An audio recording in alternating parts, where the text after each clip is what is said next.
recently as 48 hours ago, people thought the Toronto Blue Jays were in good shape and ready to march on to the playoffs, or at least a wild card game. And the only question was going to be, will they be the home team or the visiting team? Funny how 2 days can change things, huh, Shannon? Well, it is. And when you consider that one game was against their new arch rival Tampa and the other one was against the Minnesota Twins, and they haven't put themselves behind the eight ball, but they've certainly not helped themselves by losing those two games. Well, no, and I don't know that it matters. Well, it doesn't matter in the standings, but of course they got blown out in both of them, giving up 14 runs. But nonetheless, we're going to talk about all this stuff. Our pal Dan Schulman, who is the play-by-play voice of the Blue Jays on Sportsnet, will join us. 9 to go. What happens now? Well, that's when we continue after these messages. McCown and Shannon back with you, and Dan Schulman, the voice of the Toronto Blue Jays on television, joins us. Well, we've the three of us have been down this road an awful lot. We talk about it regularly on this program. Don't get too excited when things are going great, and don't get too depressed when things aren't going great. But this is exactly the kind of thing that happens all the time in baseball more than any other sport. A team gets on a run and you think they're inevitably going to be successful, and then a couple of blips and people get thrown into complete and total panic mode. Yeah. And that's literally what has happened with this franchise. And yet, Danny, there are some concerns health-wise right now that you would hope you wouldn't have to face. What do you know about, if anything, about Gurriel and Hatch specifically? Well, as we speak, not much. I mean, Hatch was a hamstring injury. I can't imagine he's going to be available for the next few days. So they got to take the roster spot and give it to somebody else, especially because I would assume Ryan Borucki gives up the appeal and starts serving the suspension tonight, Friday night. So they're a man down there. The Gurriel one, it's really interesting. The good news is the x-rays were negative. He did have a couple of stitches, but the amount of time it took him to gather himself and stand up and walk off the field, and he had the hand wrapped, makes you a little worried about the situation. And obviously he's been as good a hitter as they've had over the last couple of months, Vladimir Guerrero Jr. included. So if Gurriel is out, then Grichuk and Dickerson and others have to step up. And you're right, this sport, it's almost like baseball looks at somebody and says, "Oh, you think you got me figured out, do you? Not so fast." And I try never to mess with the baseball gods. I believe in them. It's still all right in front of them, right? If they play well against the Yankees, they're going to do fine. The Yankees are playing the Red Sox this week, so if they play well against the Twins, they should make up ground on somebody. But this is going to be 9 exhilarating but also agonizing days for Blue Jays fans. Well, the other part of this equation is there's invariably, and in the media too, I'm not excluding, I'm excluding us because I think we're smarter than most of the rest of the people in this stupid business. But having said that, you're playing the Minnesota Twins. Mm-hmm. So what?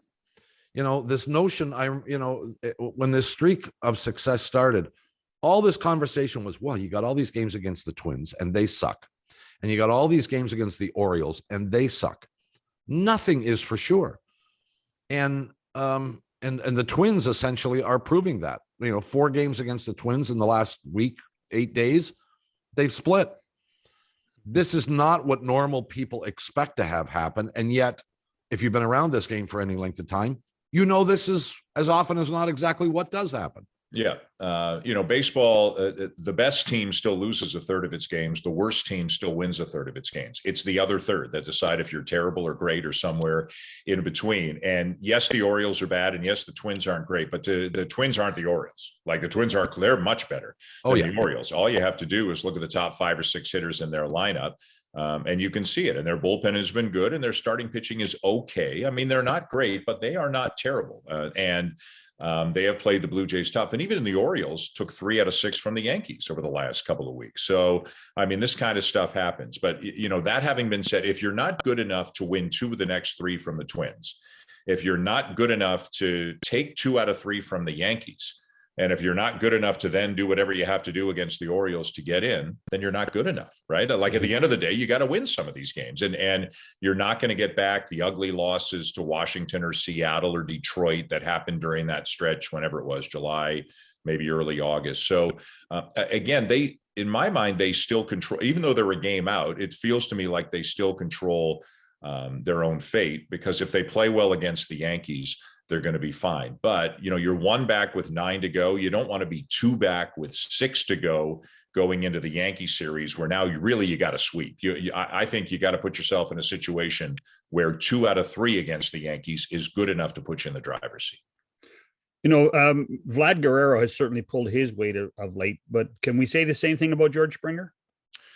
No, and what we don't know, John, obviously, is how much is the knee impacting him. So Right. The good news is the brace is gone, and he looks like he's running fine, but he's not hitting. And I don't know if he's still favoring the knee, and if he just took the brace off, maybe it's a bit of mind over matter kind of thing, where he's trying to talk himself into the fact that he's okay. But no, he's nowhere near the George Springer that we saw for stretches this year and that the Astros saw. And so if Springer is struggling and Gurriel is hurt, you're really kind of down to the 2, 3, 4, 5 guys in the lineup right now in terms of guys you can count on: Semien, Guerrero, Bichette, Teoscar Hernandez. So all of it, the lineup a couple of weeks ago was a holy cow, look how deep this lineup is. Gurriel is hitting 7th. But now whether it's Kirk, whether it's Grichuk, whether it's Springer, whether it's Dickerson, whether it's Espinal, if he shows up at some point soon, they need more. The lineup looks thinner right now than it did the last couple of weeks. Well, one of the things that, I've thought a fair bit about, and for some period of time, is how would this team, which is essentially very young and very inexperienced, how will they react to this pennant stretch? Mm-hmm. Because this is different. This is not something that these guys really have been through. Last year was, an asterisk. And I think we all know that experience does matter in these kinds of situations. At the same time, we look in the dugout, we see this happy-go-lucky group who don't seem to let anything bother them. They're always chatting, they're always laughing and joking and goofing around. And it implies that they're not feeling the pressure. But if they haven't felt the pressure, they're going to feel it over these 9 games, Danny. Yeah. So all 3 of us remember 1987 very well. Mm-hmm. None of us remember what happened the second last week of 1987. We remember the Tigers series. Exactly right. But we all remember exactly what happened the last week or the last 10 days of 1987. The pressure is going to go up day by day by day. And you're right. Last year, I agree with you, was an asterisk. Firstly, 60 is different than 162. Mm-hmm. Secondly, there were 0 expectations, in my opinion, on the team last year. And third, and maybe most importantly, 8, you can't say this enough, 8 teams got in last year. Only 5 are getting in this year. If 8 were getting in this year, we'd be having a much different conversation right now. Oh, yeah. But now it's back to normal, at least for this year, and only 5 get in. Last year, they would have had to have lost like their last 10 games in a row to miss out on the playoffs, and that wasn't going to happen. This year is a legitimate pennant race, playoff race, whatever you want to call it.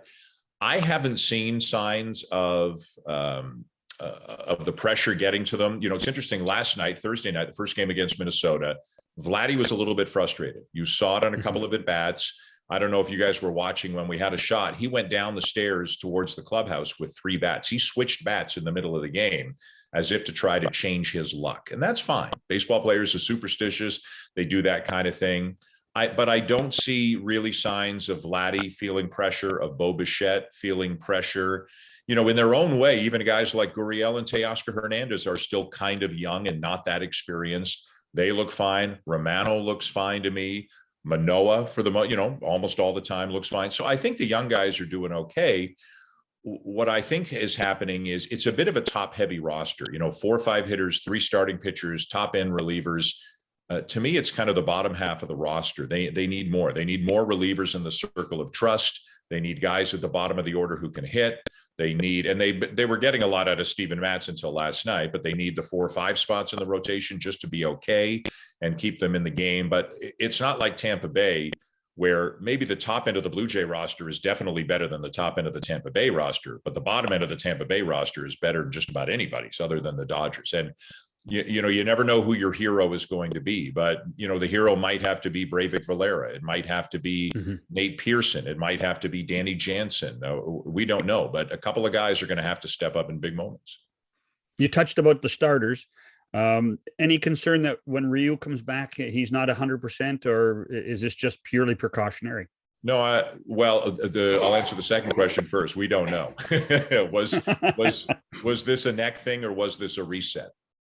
And I don't know the answer to that. And I don't know which is preferable, to be honest with you, but obviously something had to happen. So the way I look at it is, barring injuries, Jose Barrios, who's going to pitch tonight, Friday night, is locked into the Wednesday game, the second game of the Yankee series. Robbie Ray, who's going to pitch tomorrow, Saturday, is locked into Thursday, the third game of the Yankee series. And then that lines them up for Monday, Tuesday, which would be a 163 and a wild card game. Perfect. Great. Don't touch that. The issue is who starts the first game of the Yankee series on Tuesday. Do you bring Hyunjin Ryu off the IL and throw him against the Yankees? If Steven Matz had gone 6 innings and given up 1 run last night, I would have said slam dunk, Steven Matz. But now with Steven Matz, what do you do? Well, Thomas Hatch came up and he was going to give you innings in long relief. Well, now he's hurt his hamstring. What's going to happen there? So I really, Ross Stripling got hit hard his last time out. I suspect it's going to be some sort of hodgepodge bullpen game. And literally, could that mean Ryu for 2 once through the order, Stripling for 2 once through the order, Matz for 2 once through the order, and then see where you're at? And if it's not good, you punt on Tuesday and you go all in with Barrios and Ray Wednesday, Thursday. Dangerous strategy because Garrett Cole's pitching Wednesday.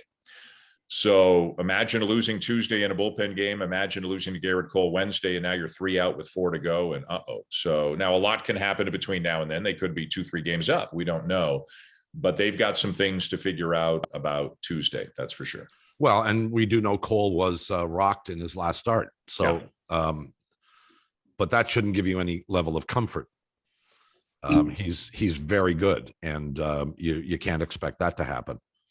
Stripling becomes the interesting case. There have been moments, as you know, this year where he has been surprisingly good, surprisingly competent, and surprisingly reliable. Got hurt, out for a while. Maybe this just rust that hit him in his last outing. Maybe it was nothing more than that. The question is, do you take a chance on that? Would you? I don't know that I would take a chance on anybody for 5 or 6 innings. I think I would go into the game and say, you and you and you and you got to be available at any point in this game. And if one of the U's is Hyunjin Ryu, I don't see them bringing Ryu out of the bullpen. He's never done it.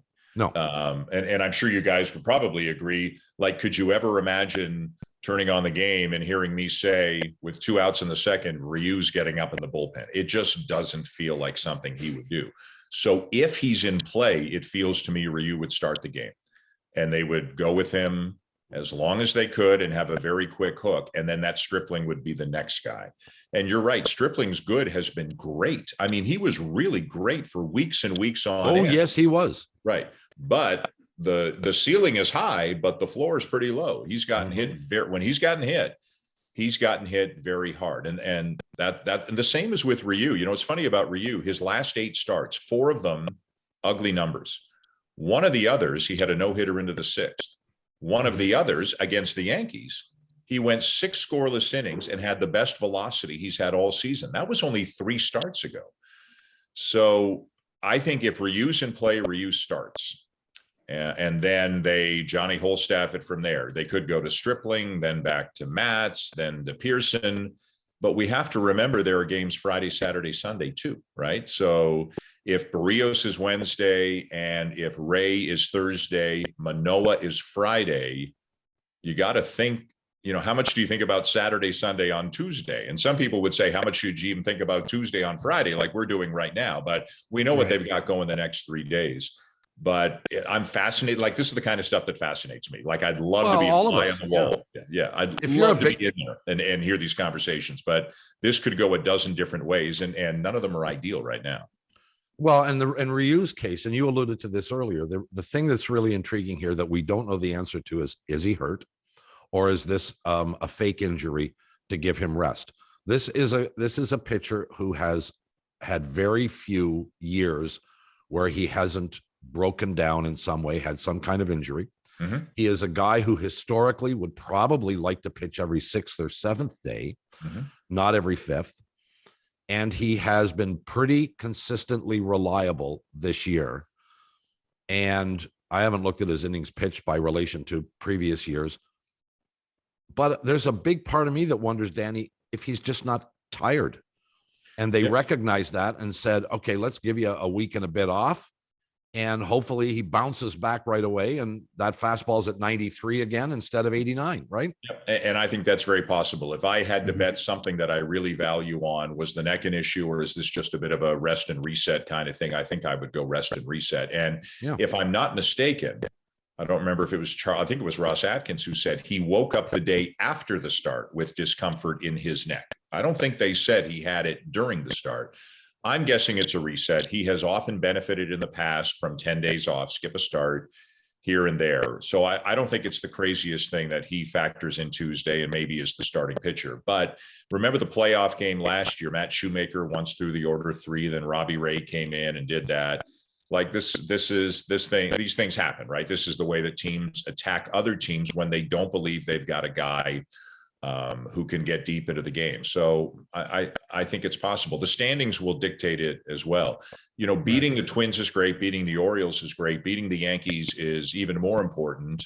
You know, to borrow a hockey term, those are the 4-point games, right? You win, they lose. And if they do well against the Yankees, they make their lives immensely easier against the Orioles. If they do poorly against the Yankees, they may not be able to make up the ground against the Orioles. So they've got to think of, and obviously they are thinking about it very carefully, but I wouldn't be surprised if it's a combination of 3 or 4 multi-inning pitchers in that game on Tuesday. Dan, do you think they run the risk worrying too much about the wild card games and the play-in games at this point? Because when you think about it, it is 9 or 10 days away. Yeah. But you got to get there first. You got to get there first. So with Robbie Ray, what they did is they kept him on every 5th day, even when they had the off day last week and when they have the off day next week. They're skipping. Well, the first time they moved Manoah back, and then they'll skip somebody with the off day this Monday. So they actually moved Ray up, if you know what I mean, by keeping him on every 5th day. If they had just gone 5 starters, Ray wouldn't have been in the Yankee series, and he would have started Friday or Saturday against Baltimore. So I think they did the right thing. They made sure that Jose Barrios and Robbie Ray, it's not only the 163 and the wild card game, John, they got him in the Yankee series, and that's exactly the right thing to do. So I think they planned this out well. But again, baseball says, "Oh, so you think you got a good plan, huh? Well, let me give you a little," and that's what baseball does. And it's done it to the Yankees and the Red Sox and everybody else. Like, imagine if we were talking about the Red Sox and, you know, doing a podcast 3 weeks ago when we were talking about 11 guys on the COVID IL, 11. Right. And you know what? They did okay. They won more than they lost with 11 of their 26 players, or 28 in September, on the COVID IL. So I think they're doing the right thing, John, because they have prioritized Ray and Barrios the most and the Yankee series the most. Now, let's say they get to the last Sunday of the regular season. Could they throw Barrios on short rest because the other options are Ryu and Matz? You know, if a win gets you in, sure, they could do that. But that's a decision they could make next Saturday night. I think getting those guys in the Yankee series is at least as important as getting them set up for a 163 or a wild card game.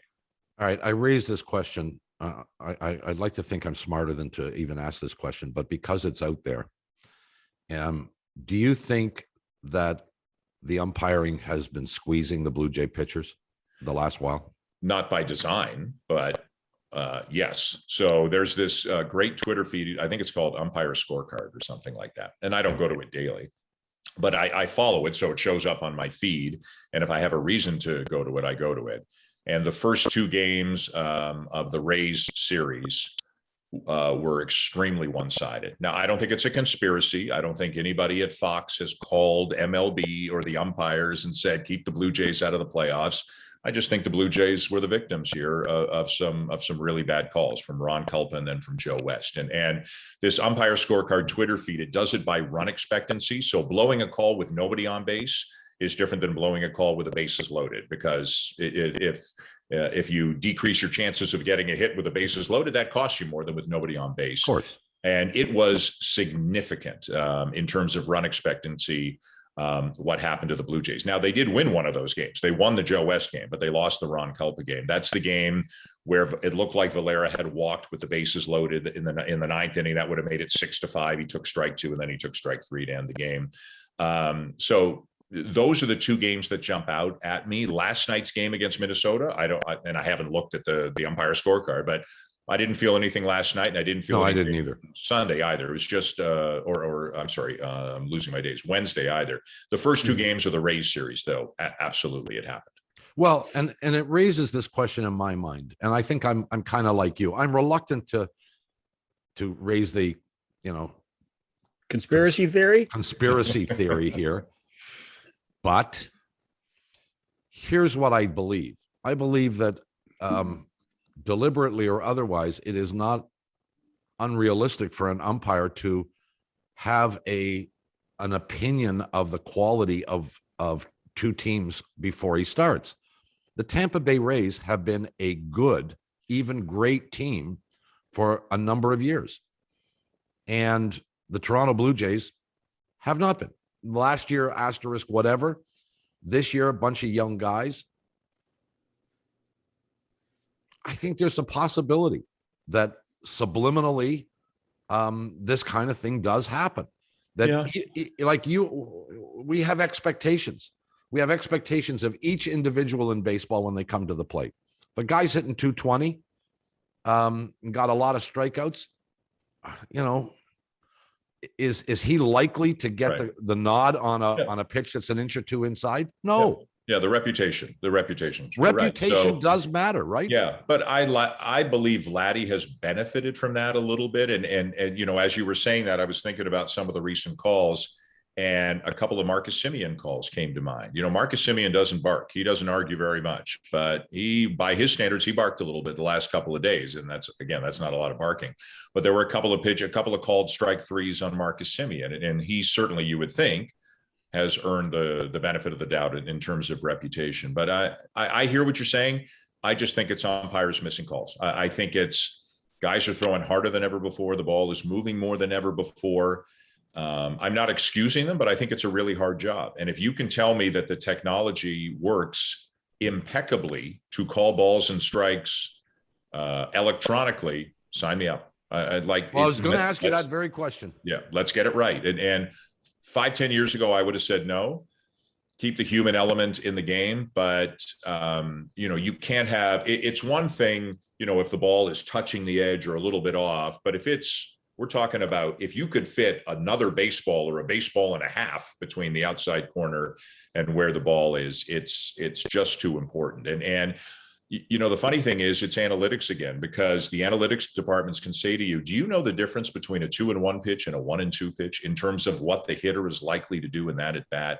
And it's significant. And that's why catchers are working on framing more than blocking, because letting a ball go through your legs and giving up 90 feet to a base runner is considered less of a sin than poorly framing a pitch and it going to 2-1 instead of 1-2.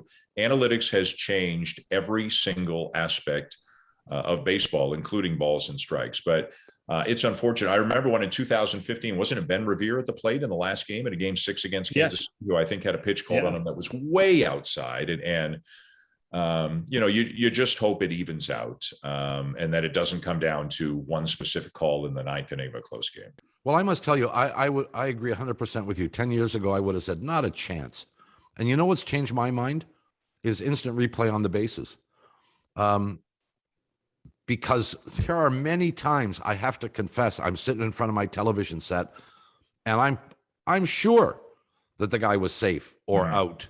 And then the replay happens and it's the other way around. Yep. And if we can be that inaccurate, and if replay can show that the eye doesn't necessarily see what the brain thinks it sees, or the other way around, then balls and strikes is it's the same thing, but to the nth degree. Absolutely. Well, because you're going to have 200 pitches, 300 pitches in a game. Right.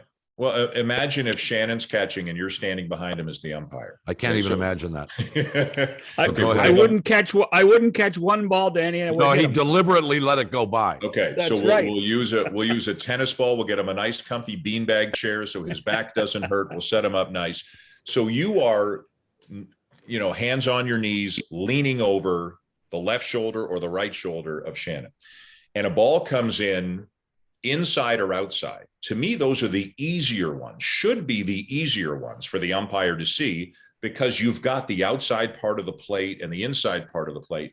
I don't know how in the world they call high and low. I honestly have no idea. Like, again, picture what you would see.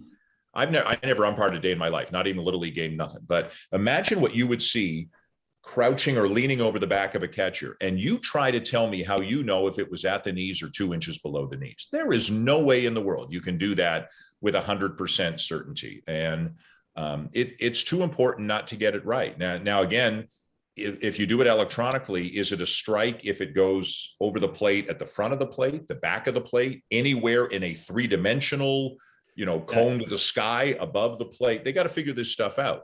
But I'm pretty sure, given everything else that they tell us with StatCast and all that, it can be figured out. And I think it's got to go in that direction. Well, and you got to understand that the strike zone for Alejandro Kirk is different than for Aaron Judge. Aaron Judge or Stanton. That's right. I mean, so you got to be able to hit that button and have basically the cube, because it's got to be a cube. It's got to be a cube to change, and that's I think we're a ways away from that. I really do, but we'll see. I do too, and everybody's got to sign off on who it is who is setting that up, because otherwise you're saying, well, they're favoring the Yankees or they're favoring this, and yeah. So, but at the end of the day, or the end of the season, or the end of anything, let's hope it's not about umpiring. Let's hope that the teams that deserve to get in. And getting back to the Jays for a sec, you look at the talent on the team. And they'll probably have guys finish second and third in MVP. They'll have a guy finish first or second in Cy Young. They'll have a guy in Manoah who will get some Rookie of the Year votes. And we haven't even touched Teoscar Hernandez or Bo Bichette in any of those conversations. Like they're having guys having extraordinary years.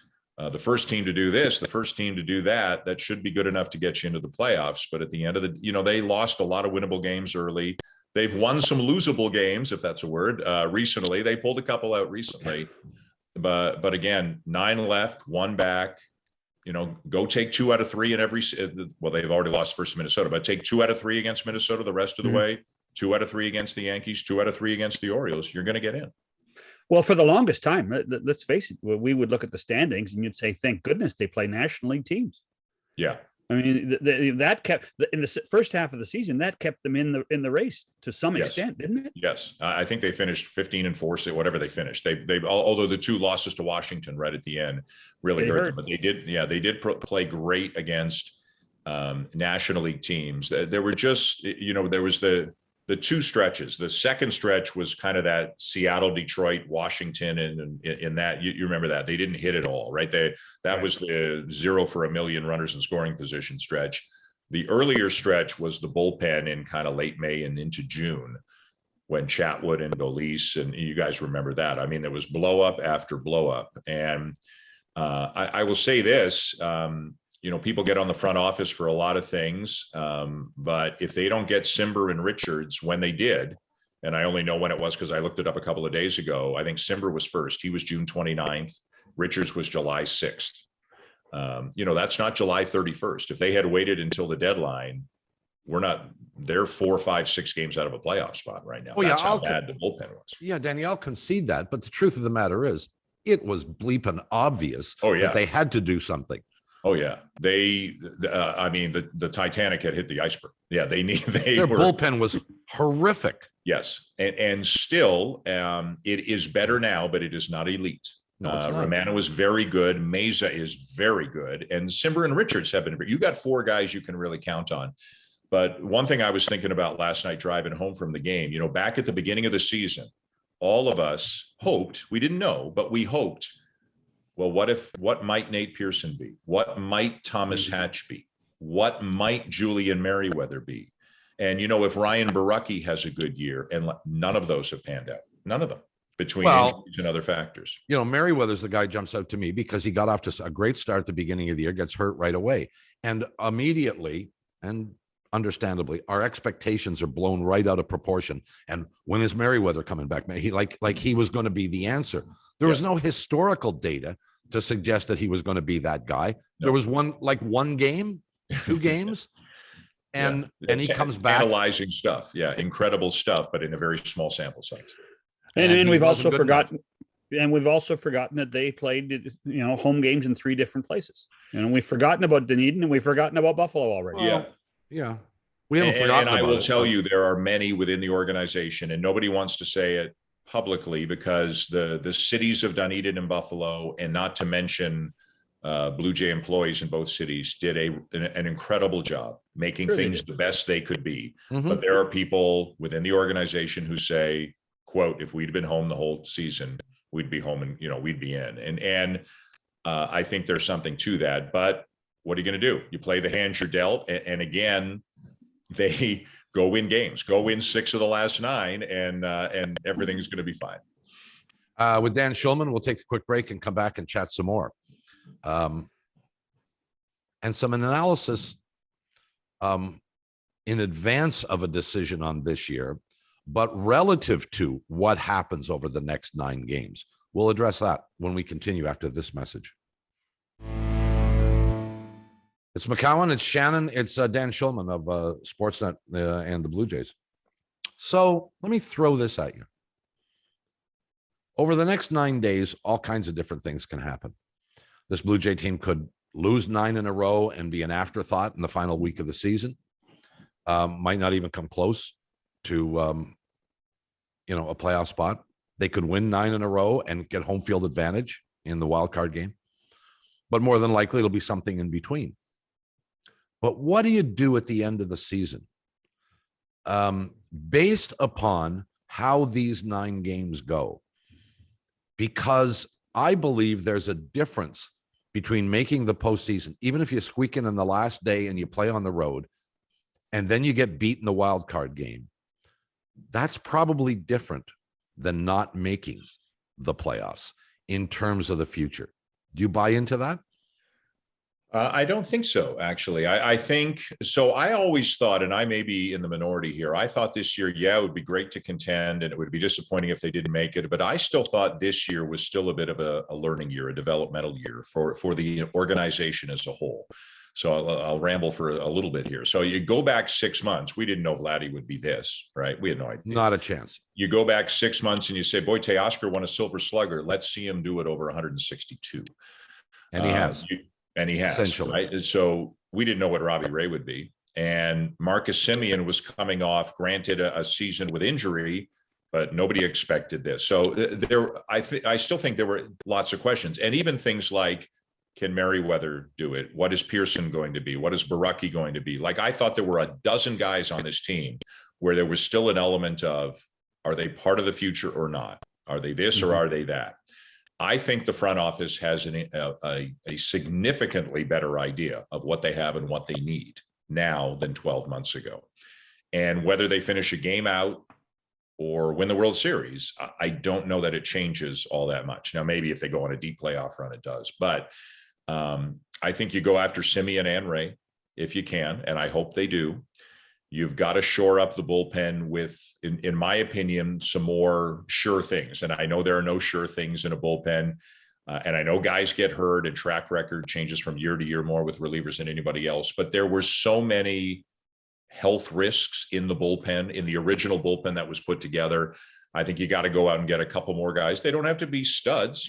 Richards and Simber, they're good. They didn't come in with, all-star seasons, and look how good they've been. So just a couple more sure things. And I think you need to change the composition of the lineup to a certain extent. How? I believe you need a significant left-handed batter or switch hitter, doesn't matter, who can hit in the top 4 in the lineup. I think there are too many guys who are too similar so that if a certain type of pitcher is on his game, that this team can be shut down too easily sometimes. So Now, Vladdy is patient, but if you look at Gurriel and Grichuk and even Teoscar at times, Bo Bichette, you've got a lot of similar guys, right-handed batters, free swingers. I think something has to change. It doesn't have to be 3 or 4 guys. When Biggio's been good, he's been important in my mind because he presents a very different look for the pitcher and a very different style of hitter. He runs up your pitch count and he gets on base. And I'm hoping that this is just a lost year for Biggio and that he can still be a part of this. Maybe not 600 at bats, maybe not an everyday anything, second base, third base, whatever. But, a guy who plays in good situations against righties 4 or 5 days a week, right field, third base, second base, whatever. I think he helps. But they came into the year with Biggio and Rowdy Tellez as their 2 left-handed batters. One's in Buffalo and one's in Milwaukee. Last night, they started 8 right-handed batters and a switch hitter in Breivik Valera.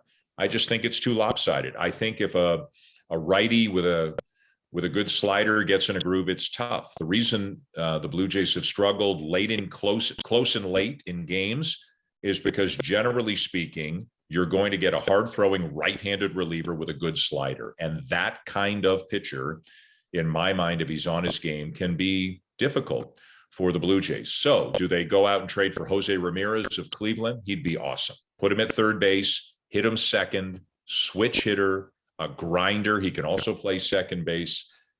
I believe it depends on if Semien comes back. But even if they get Semien back, I think somebody's getting traded off this team, whether it's Gurriel or Guaranteed. Gurriel and Grichuk. Pardon me? It's guaranteed, I think. Yeah. Gurriel and Grichuk are the 2 that I look at. Now, one I think has, because of age, contract, and production, Gurriel's got more value than Grichuk. Grichuk, it's not so much what you're getting for Grichuk, it's that you're freeing up the at-bats to go get somebody else to take those at-bats. But, they're not changing first base or shortstop, obviously. They've got Springer.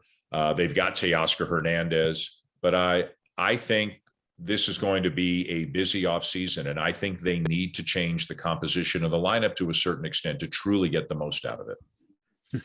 2 of your best players are going to be free agents at the end of this year. Semien and Ray.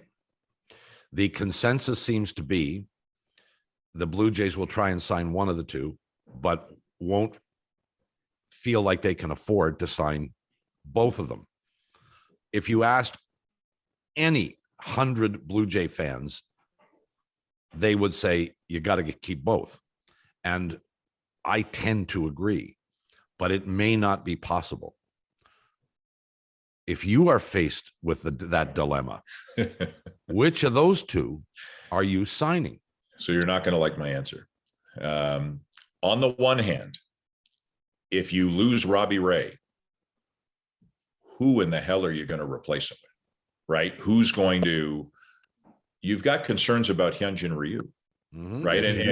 And I don't think today's the time to talk about Ryu in 2022. There's time for that. But if you lose Ray, you've got Barrios, Manoah, Ryu as locks in your rotation. If Nate Pearson had become or would become what everybody hopes he would have become, that really helps. But they're not there yet. And who knows if they'll get there. So on the one hand, it's if you don't get Ray, what are you going to do? Because if you don't get Semien,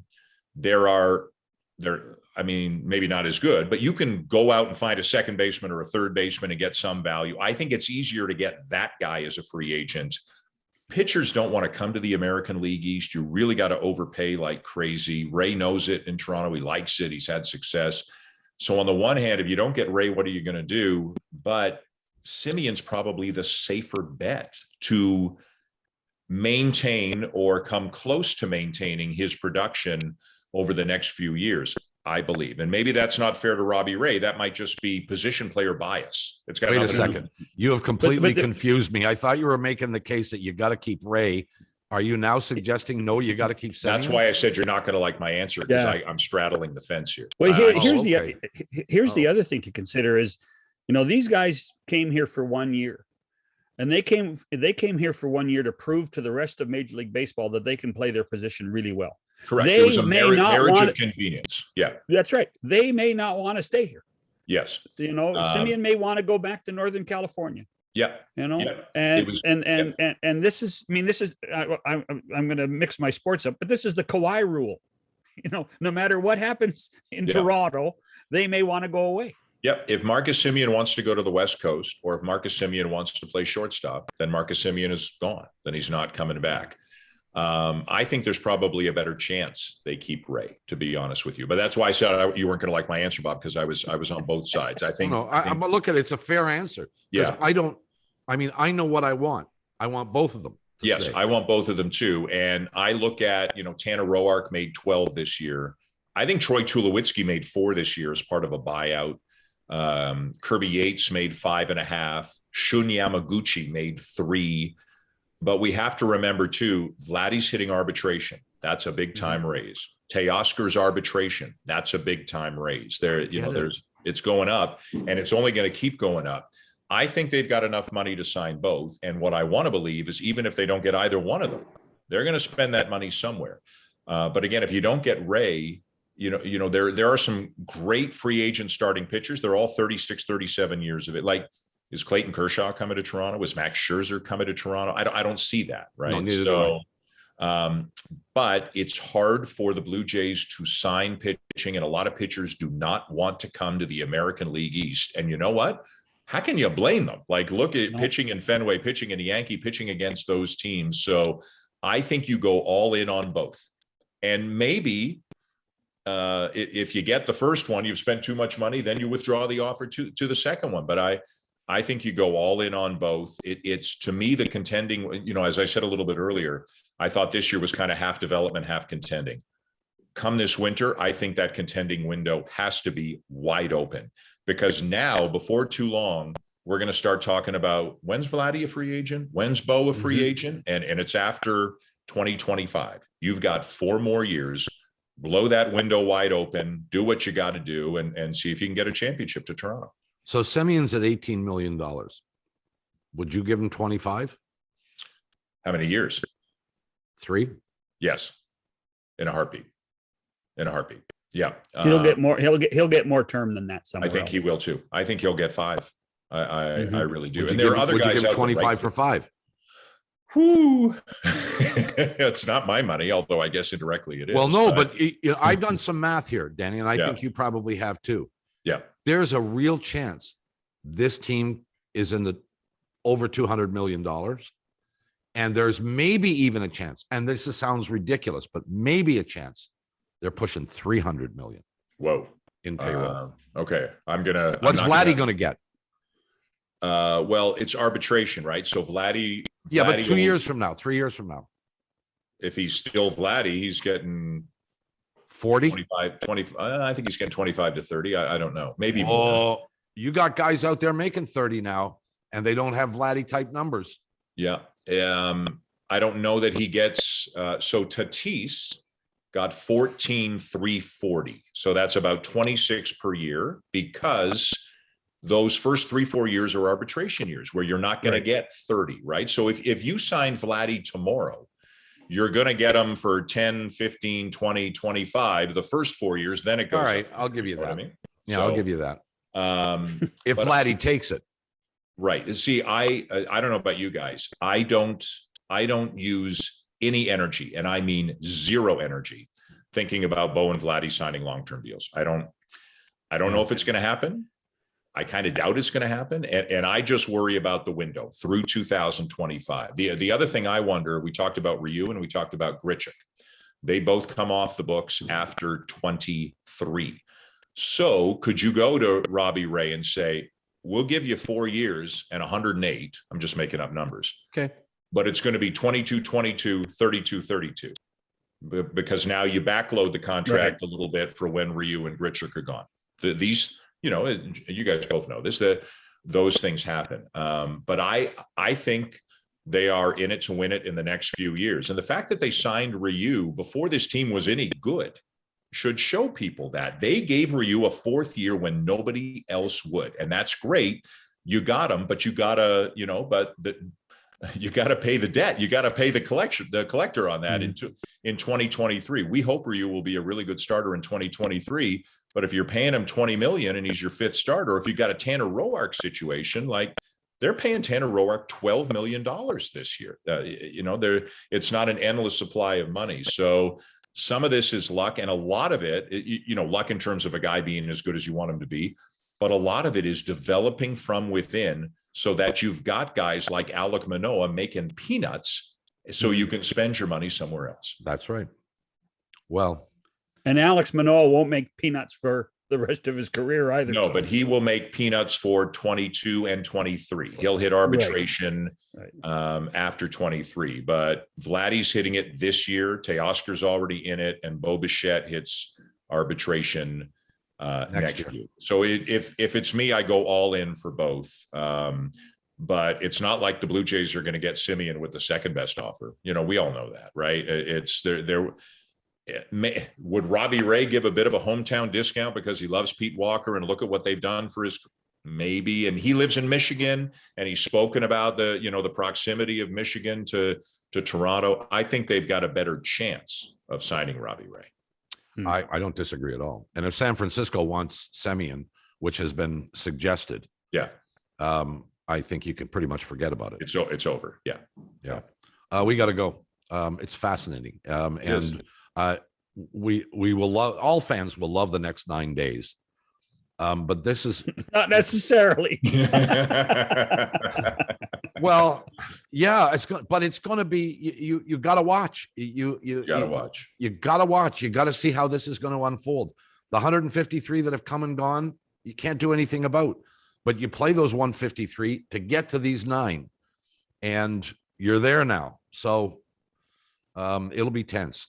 I just hope they open up the series Tuesday with the Yankees even if they're 1 down, but just not 2 or 3 down. Like, get to that series even, and then it'll feel like a playoff series. It'll literally feel like a 2 out of 3 playoff series in the regular season, and that'll be agonizing and exhilarating all at the same time. We love you. We thank you very much as always for your time. We won't bug you for a while, but maybe if they make the playoffs. All right, thanks guys. Anytime. Good to see you. Dan Shulman back after these. Well, thanks to Dan Shulman for joining us. We always enjoy the conversations. Yeah, we didn't get to talk very much about Yankees Red Sox this weekend, and the Jays have just got to. I mean, what do you hope for? You got to hope that the Red Sox win 2 of 3, or the Yankees win No. You want Red Sox sweep? I want somebody to sweep, preferably the Red Sox. Okay. But somebody has to sweep. Yeah. Any combination of the other. And the odds of that happening are, well, that's not baseball, right? Well, you think the Blue Jays should have got whacked on Sunday against the Tampa Bays, or ripped off by crappy umpiring? Do you think they should have lost in Minnesota as soundly as they did? It's baseball. Anything can happen. Yeah, we're talking about a wish list, and my wish list is whatever happens between New York and Boston, somebody win all 3, preferably Boston. I think you bring up a really good point with wish list. Boston played a National League team last week, and I'm looking at the standings. I'm looking at Boston playing outside of the division in September, and I'm thinking that makes no sense to me, Bob. That's stupid.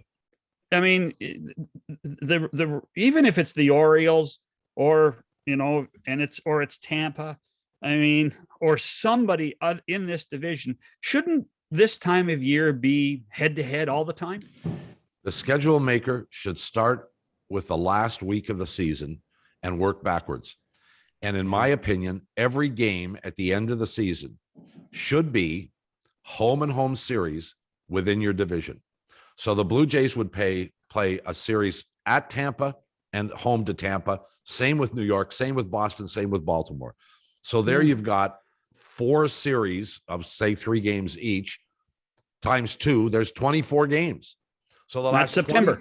Last 24 games should be the end of September or the end of the season. Yeah. Don't you agree? I agree. Totally.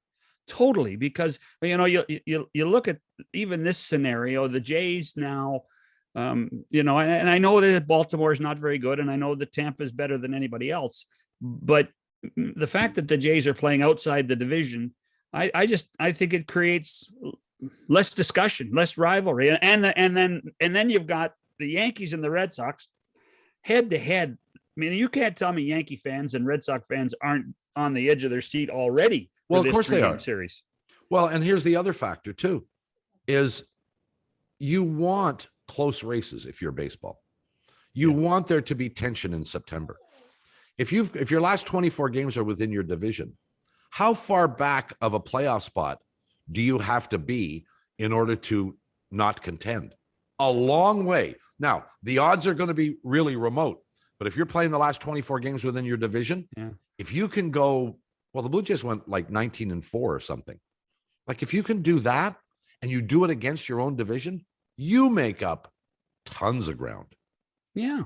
I just think that if you're going to tell us, and now we're really fortunate that the American League East, where the Jays play, have three really good teams playing, vying for the wild card. So four really good teams in the division. That's a positive. But I just think you want rivalries. This is a league. Of course, that's exactly driven what you want. Driven with regional rivalries and divisional rivalries. We should see more of it. We really should at the key time of season. Free advice for Major League Baseball. We're full of it. Now there will be people who say, well, we're just full of it. But I'm talking about the advice that we offer. Shannon, you have yourself a swell weekend. And if the creek don't rise, we'll see you on Monday.